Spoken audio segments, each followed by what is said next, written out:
사랑새님, 그래서 그리스도교의 관조는 내가 아직 덜 있기 때문에 진짜 있음을 보려고 거기에 다가가려고 하는 거고, 쇼펜하우어나 불교적 관조는 내가 너무 있기 때문에 거기로부터 멀어지려고 벗어나려고 하는 걸까요? 이 부분도 재밌네요. 어, 글쎄요, 이 부분 잘 모르겠고, 관조라는 개념, 컨템플레이션, 관상이라고 표현하기도 하고요. 이 부분 조금 다르다고 봐요. 인격이 갖고 있는 인격이라는 person이라고 불려질 수 있는 그 존재의 특성 중에 가장 중요한 요소가 이해하는 특성과 결정하는 특성, 즉 이성과 의지라고 봐요. 적어도 저는요. 그랬을 때 궁극적으로 우리가 할 수 있는 가장 좋은 행동은 의지의 발현인 거죠. 의지가 선하게 발현되는 그런 사랑인 거고, 그랬을 때 우리가 얻게 되는 가장 좋은 것이 이성의 만족이다 라고 보는 것이 말하자면은 서구 기독교의 전통적인 판단 중에 하나였다고 봐요. 그러니까 우리가 어떻게 행복해지느냐, 어떻게 천국을 경험하게 되느냐라고 한다면 우리의 의지가 사랑으로 발현될 때 하나님을 향해서 하나님이 주시는 우리의 하나님으로부터 받게 되는 것이 우리가 갖고 있는 이성의 만족이라고 본 거죠. 그게 관상, 즉 하나님을 보게 되는 것, 하나님의 얼굴을 본다라고 이야기하죠. 존재를 보게 되는 것, 이렇게 표현해 볼 수도 있겠고요. 본다는 게 무슨 뜻이냐? 하나님을 의미하는 거죠. 점점 더 가까이. 여러 가지 의미가 있겠죠. 그 안에. 이 부분 굉장히 깊은 생각이 따라온다고는 보여지는데, 글쎄요.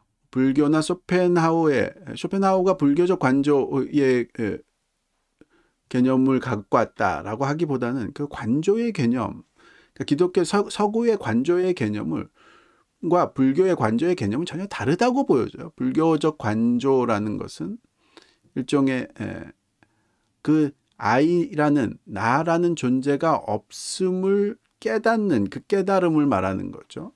사실 아이라는 것이 존재하지 않고 모든 것이 어떤 관계, 연기적인, 인과율적인 관계, 연기라고 부르는 인과율적인 관계에 의해서 일시적으로 생성됐다가 사라져가는 것이다 라는 것을 깨닫게 되는 것, 그것을 불교적 깨달음, 불교적 관조라고 부른다면, 쇼펜하우어의 철학을 제가 잘은 모르지만 그냥 불교적인 생각을 좋아했던, 그걸 거의 그대로 갖고 왔던 사람이라고 들은 것 같아요.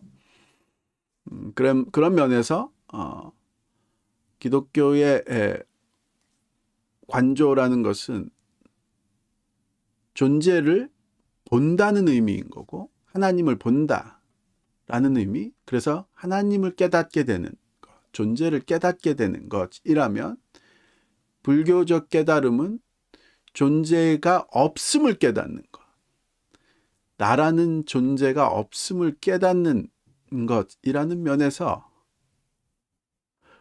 같은 관조라고 부르지 못한다고 보여지긴 해요. 오히려 같다면 완전히 반대인 상황인 거죠. 그걸 이제 하나는 진짜 있음을 보려고 거기에 다가가려고 하는 거, 또 하나는 내가 너무 있기 때문에 거기로부터 멀어지려고 하는 것이냐. 내가 너무 있기 때문이라는 말은 잘 모르겠고 거기서부터 존재로부터 멀어지려고 하는 것이라는 말에는 공감이 가고요.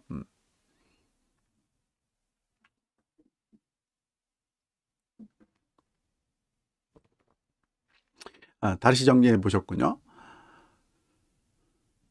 사랑선생님, 쇼펜하우어의 관조, 나의 있음이 너무 확실하니까. 이 부분이 잘 모르겠어요. 나의 있음이 너무 확실하다라는 이 부분을 아직은 잘 모르겠다. 불교적인 생각이라면 내가 없다는 것을 이미 본 건지 아니면 이 말은 잘 모르겠는데, 네, 어쨌든 내가 완전하다 여기까지는 잘 모르겠는데, 존재로부터 벗어나려고 하는 그런 관조. 사실 불완전하지만 완전한 선을 존재라고 보지 않으므로 괴로움으로 거기로부터 벗어나야 한다. 존재하는 나의 불완전함 때문에 존재를 아예 버리려고 하는 모습, 그런 말이신 것 같군요. 그렇다면 뭐 이해가 되고요. 예.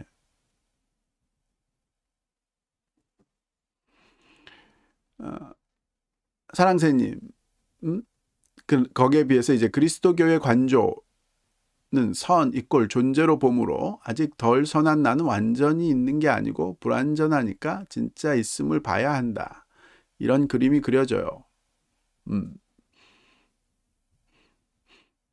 그렇군요.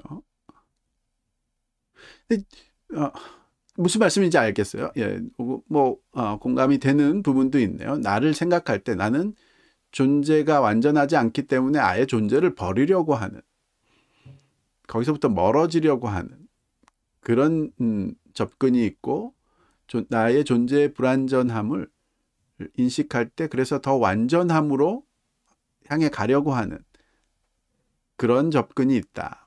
그렇게 표현한다면 그럴 수 있지 않나, 그렇게 보여져요. 사랑사님, 보통 실존주의자들이 그렇게 보죠. 인간의 있음은 확실한데 목적이 불확실하다. 이렇게 표현할 수도 있는데, 아마 사르트르의 이야기를 이렇게 정리해 보신 것 같다고 보여지고요. 실존주의자들이 다 너무 각각의 생각들을 갖고 있어서 하나로 존재에 대한 생각을 통합시킬지는 모르겠는데, 어떻게 시킬 수 있는지는 잘 모르겠지만, 제가 보기엔 요 말은 이제 사르트르의 말을 정리하신 것 같은 생각이 드네요. 목적이 불확실하다기보다는 목적은 자기가 부여하는 것이다, 이렇게 이야기하지 않나요? 하여튼 실존주의자들이 인간의 있음이라는 것이 확신하다, 그래서 벗어나려고 하는 것 같다, 완전하다고 느끼기 때문에. 글쎄요, 여기까지는 아주 제가 따라가기가 좀 어렵네요. 이 부분 잘 모르겠네요. 사실 뭐 사르트르 얘기만 들어봐도 존재에서 벗어날 수 없다고 보죠. 그냥 결국 모든 인간은 자기 안에 갇혀 있다, 그 존재로부터 벗어날 수 없다, 이렇게 해석해도 될 것 같은 생각이 들기도 하고요. 사랑사님, 존재와 무에서 사르트르가 그래요. 사물을 봐라. 있음과 목적이 너무 확실하다. 그것에 비해 인간은 있음에 비해 목적이 위태롭다. 그렇죠. 목적이라는 말이 의미라는 말로 쓴 거죠. 맞아요. 이 말이 지금 같은 말을 조금 다르게 이해하고 계신 것 같아요. 그러니까 뭐 지금 제가 갖고 있는 이 컵의 존재의 목적이 분명하죠. 물을 담아서 먹으려는 그 존재의 목적을 갖고서 만든 거니까요. 근데 인간은 그게 없다는 거죠. 그냥 존재한다는 건 알겠는데 그 존재의 의미가 없다. 객관적인. 컵의 존재의 의미는 물을 마시는 거죠. 물론 이걸 갖고 사람을 때리는 데도 쓸 수 있고 하지만 그건 뭐 이 존재의 목적에 맞게 쓰는 거가 아닌 거죠. 인간에게도 그런 식의 존재의 목적이 있느냐. 인간이라면 이래야 되고 저렇게 하면 인간의 존재의 목적과 다른 그런 모습이다, 이렇게 말할 수 있는 게 있느냐라고 봤더니 그게 없는 거죠. 왜 없냐면 신이 없다고 생각하기 때문에 그런 거죠. 신이 있어서 인간은 우리가 컵을 만들듯이 신이 인간을 만들었다고 믿어왔던 서구 문화의 전통에서는 이 사르트르의 말이 말 같지도 않은 말이었던 건데, 왜냐하면 신이 인간을 만들었기 때문에 신이 인간을 만들었을 때 갖고 있었던 그 목적, 그것이 바로 인간 존재의 의미이다 라고 생각하는 건 너무 명확했던 거죠. 너무 어렵게 생각하실 필요 없다고 봐요. 이 부분은요. 사르트르가 하고 싶었던 말은 인간의 존재의 근원이 된, 인간을 만든 창조주가 없다 라는 그 전제 위에서 따라오는 생각들을, 너무 명확한 생각들을 이야기하는 거죠. 그러니까 무신론자들에게는 인간의 존재의 의미가 없다는 게 너무 당연하다. 유신론자, 인간을 창조한 신이 있다고 믿는 유신론자들에게는 자신의 존재의 의미와 목적이 있다는 것이 너무 명확하다. 이 두 차이인 거죠. 사랑하는 선생님, 사르트르가 존재와 무에서 말한 무가 인간인데 끊임없이 스스로에게 질문을 했을 때 뒤에 구멍이 뚫린 것처럼 규정할 수 없는 그것을 무라고 하고 이것이 인간에게 처해진 현실이라고 보죠. 그래서 그는 이미 자신의 있음은 온전하지만 목적은 없으니 목적을 스스로 창조해 가라 이렇게 말한 것 같아요. 예, 그래서 그 자신의 존재가 있지만 목적이 없다. 즉 이게 이 이유가 제가 보기엔 너무 명확해요. 그냥 무신론자이기 때문에 그런 거죠. 그리고 그 무신론이 너무 확실하다. 왜냐하면 과학적인 면으로 봤을 때 그 당시에 너무 명확한, 사람들이 다 기대어 있는 그 과학이라는 것을 통해서 봤을 때 신이 존재한다는 것을 증명할 수가 없고, 그런 의미로 자연주의자였던 거죠. 자연주의적 존재하는 모든 것은 우리가 경험할 수 있는, 감각할 수 있는 것들이 존재하는 것들이고, 그런 면에서 봤을 때 인간은 감각할 수 있으니까 명확하게 존재하고, 신이 없으니까 존재의 목적, 이유가 없는 거고. 선생님, 그래서 신이 없어도 자신의 있음에 아무런 문제가 안 된다고 느끼는 사람들의 관조가 존재로부터 멀어짐이라는 뜻이었습니다. 그러게요. 기독교인들은 반대고요. 예, 하여튼 뭐 이렇게 정리해 볼 수도 있다고 보여지는데, 궁금한 거는 신이 없어도 자신이 있음에 아무런 문제가 안 된다라고 느끼는 사람들이 관조하면 당연히, 그러니까 뭔가를, 관조라는 말은 자세히 본다라는 거죠. 깨달음을 얻는 깊은 관찰, 뭐 이런 의미겠죠. 그러니까 자세히 뭔가를 이해하게 되면 존재로부터 멀어지게 된다라는 것이 저로서는 잘 모르겠고요. 하여튼 큰 그림에서 무신론적 실존주의자들의 존재를 보는 관점에 대해서는 저도 100% 동의를 하고 잘 정리를 하신 것 같아요. 근데 이제 그런 무신론적 실존주의자들이 존재를 보는 관점들이 있으면 당연히 그들이 하는 관조는 존재로부터 멀어지는 것을 택하게 되느냐? 그렇지 않을 수 있다고 봐요. 그러니까 제가 하고 싶은 말은 쇼펜하우어든 사르트르든 어떤 무신론적인 실존주의자든 제대로 관조를 해서 내 생각이 틀렸다라고 할 수도 있지 않을까 라는 생각이 든다는 거죠. 그러니까 무신론적 실존주의자가 되면 그들이 생각하는, 그들이 뭔가를 관조하면 당연히 존재로부터 멀어지게 되지는 않을 것 같은 생각이 드는 거죠. 어쩌면 저도 한동안은 무신론적 실존주의적인 그런 식의 생각에 오랫동안 빠져 있었던 적도 있었던 것 같아요. 그런데 뭔가를 제대로 보기 시작하면은 거기서 얼마든지 누구든지 빠져나올 수 있다. 그렇게 보는 거죠. 사랑하는 선생님, 그래도 창조물로서 괴로우니까 자기 자신으로부터 벗어나려고 하는 게 아닐까요? 예, 맞아요. 그러니까 벗어날 수 있는 방법, 그런 괴로운 창조물, 그러니까 괴로운 피조물, 자기가 스스로 존재한다고 생각해서 괴로워하고 있는 피조물, 그 피조물이 자기로 그런 생각에서 벗어날 수 있는 길은 여러 가지가 있다고 봐요. 대표적인 게 기독교인 거죠. 기독교적인 생각. 그러니까 자신이 실존주의적 무신론자일지라도 제대로 된 관조를 통해서, 즉 제대로 생각하는 걸 통해서 이성을 제대로 발휘함으로써 그 무신론적 실존주의에서 얼마든지 빠져나올 수 있다. 이 말을 하고 싶은 거죠, 저는요. 무신론적 실존주의자가 되면은 무조건 쇼펜하우어나 사르트르와 같은 그런 식의 염세주의, 그런 허무주의에 빠지게 되느냐라고 누구가 묻는다면 저는 그렇지 않다라고 보여진다. 요 말이 이제 제가 하고 싶은 핵심 포인트이죠. 물론 이제 제대로 된 무신론적 실존주의 같은 의미 없는 존재라는 생각이 너무 강하더라도 제대로 된 생각을 통해서 창조자를 볼 수 있고 거기서 그것을 빠져나오게 되면은 유신론자가 되겠죠. 제 생각에는요.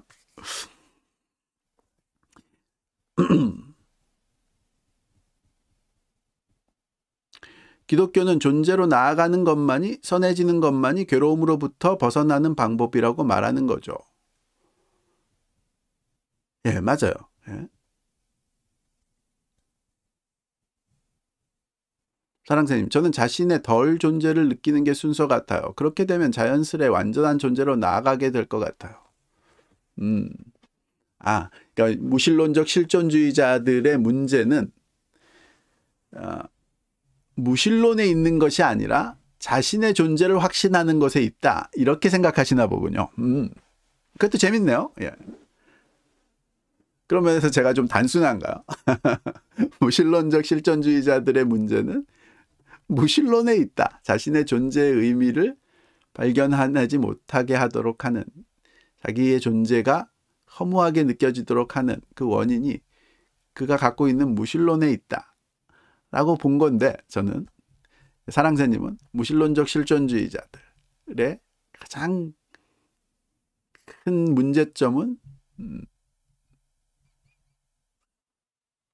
자신의 존재를 너무 확신하는 것에 있다.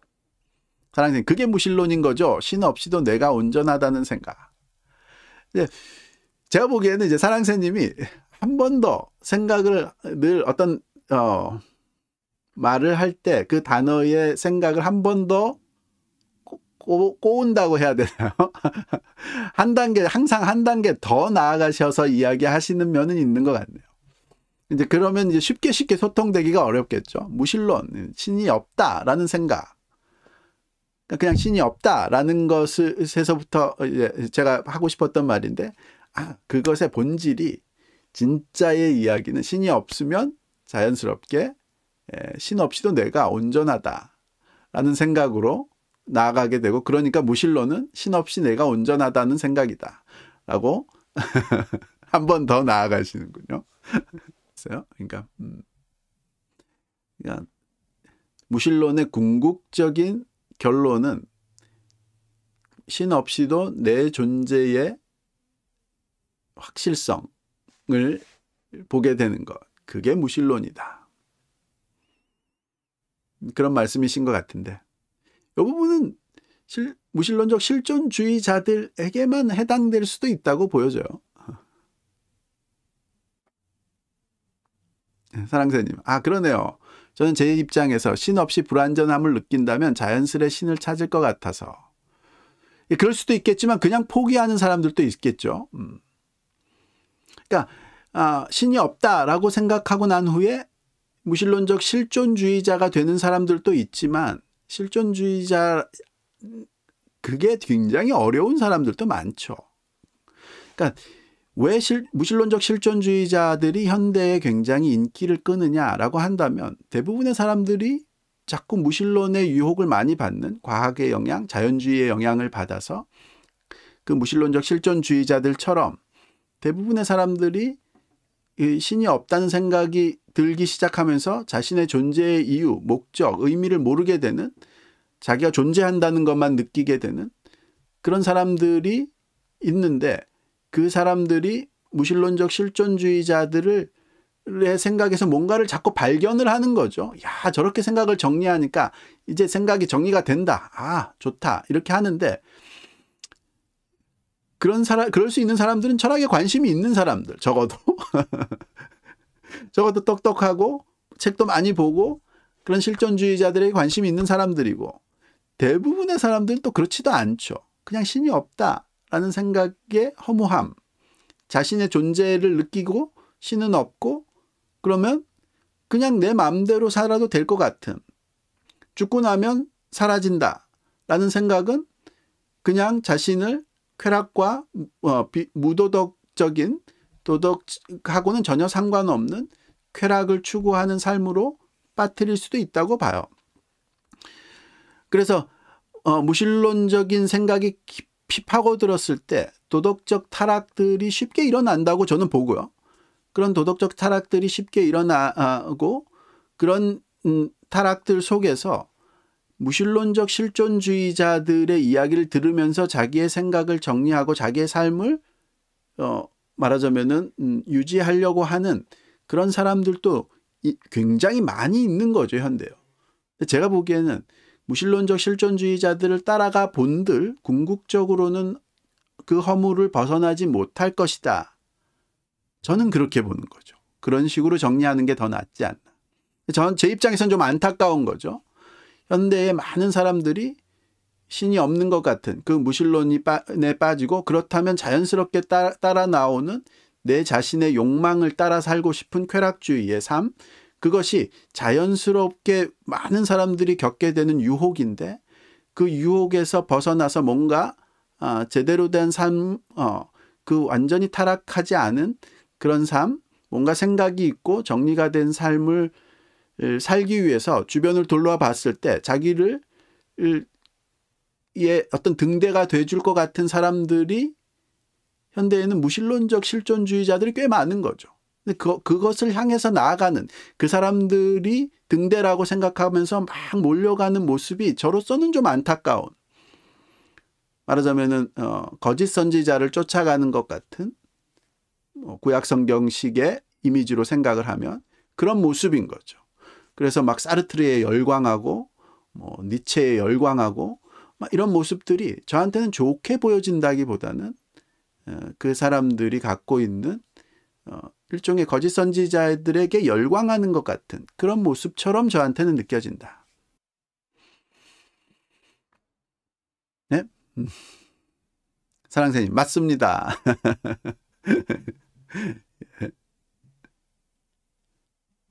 공감이 가요. 예. 네, 솔직하게 한편으로 제 입장에서 또 한 가지, 제가 지금 이런 채널 같은 걸 하면서, 이 방송 같은 걸 하면서 지금 이렇게 이야기하고 싶은 것들은, 그 거짓 선지자들, 제가 이야기하는 그 무신론적 실존주의자들이 주장하는 바를 기독교로 갖고 오려는 사람들도 많은 거죠. 저는 그 부분이 이해가 안 가요. 그 부분에 대해서는 굉장히 답답한 면이 있어요. 그래서 오히려 기독교가 옛날 시기, 그러니까 전통적인 모습에서 빨리 벗어나서 그런 무신론적 실존주의자, 현대 철학자들인 거죠, 대부분을 쫓아가야 된다. 그걸 통해서 우리가 발전할 수 있다라고 자꾸 생각하는 것, 그 부분이 또 하나 제가 이제 불만스러운 부분인 거죠. 우리 기독교적인 제대로 된 생각으로 그 사람들의 문제점, 왜 거짓 선지자적인 요소가 있는지를 정리하고 표현하고 그런 쪽으로 가지 않도록 도와줄 수 있는 그런 요소가 되는 것이 훨씬 더 좋다고 보여지는데, 제가 보기에는요. 오히려 특별히 제가 보기에는 한국에서 지식적인 면으로 깨었다고 이야기하시는 분들이 대부분 그런 거짓 선지자, 제가 자꾸 거짓 선지자라는 말을 쓰네요. 아니, 하여튼 제 솔직한 생각이니까, 그 거짓 선지자들의 이론을 가져다가 기독교의 생각을 보강하려고 하는 그런 모습을 보게 된다. 저로서는 그 부분이 꽤 많이 부딪히는 부분인 거죠. 많은 기독교인들하고 이야기할 때 부딪히는 부분 중에 하나가 제가 보기엔 그 부분인 것 같아요. 사랑새님, 저도 공부를 많이 하진 않았지만 공부를 하면 할수록 어거스틴이 제일 깔끔해요. 제가 보기에도 뭐 제 경험으로 사랑새님과 대화를 통해서 사랑새님의 생각이나 성향이나 이런 부분들이 어거스틴과 같은 요소가 있다고 보여져요. 그거를 많은 사람들이 그냥 신비주의적이다라고 표현을 하는 것 같아요. 제가 보기에는 신비주의적이라기보다는 어거스틴적 이성주의인 거죠. Back to basic입니다.